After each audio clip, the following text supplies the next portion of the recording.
बिस्मिल्लाहिर्रहमानिर्रहीम। अस्सलामुअलैकुम। आप देख रहे हैं सिरात मुस्तकीम सऊदी न्यूज़ चैनल।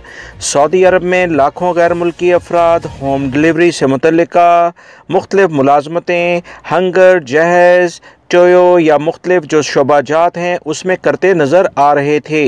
इस बारे में सऊदी हुकूमत की जानिब से एक ताज़ा तरीन एलामिया जारी किया गया। 1 अप्रैल यानी आज से बाकायदा तौर पर गैर मुल्की अफराद जो आज़ादाना काम करते थे उन पर पाबंदी लगा दी गई है।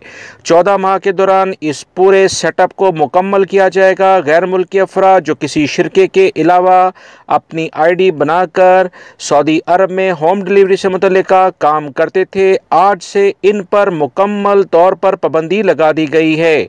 सऊदी अरब के ज़राए अबलाग के मुताबिक जो ताज़ा तरीन अपडेट आई है, जहेज़ या इस तरह से हंगर स्टेशन, टोयो या और जो मरसूल वगैरह से मुतल्लिका होम डिलीवरी की ऐप्स हैं, गैर मुल्की अफराद अब अपनी ज़ाती ID के ज़रिए इन पर काम नहीं कर सकेंगे।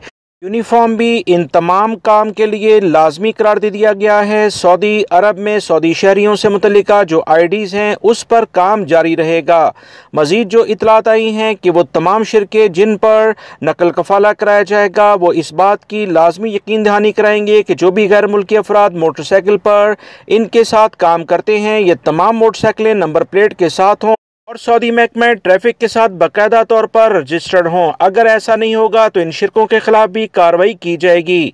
14 महीने के दौरान सऊदी अरब के तमाम इलाकों में हर तरह का जो होम डिलीवरी से मुतल्लिका काम है वो तमाम का तमाम बाकायदा रजिस्टर्ड हो जाएगा। आज से गैर मुल्की अफराद जो अपनी ज़ाती ID के ज़रिए होम डिलीवरी करते थे उन पर पाबंदी का आगाज़ कर दिया गया है।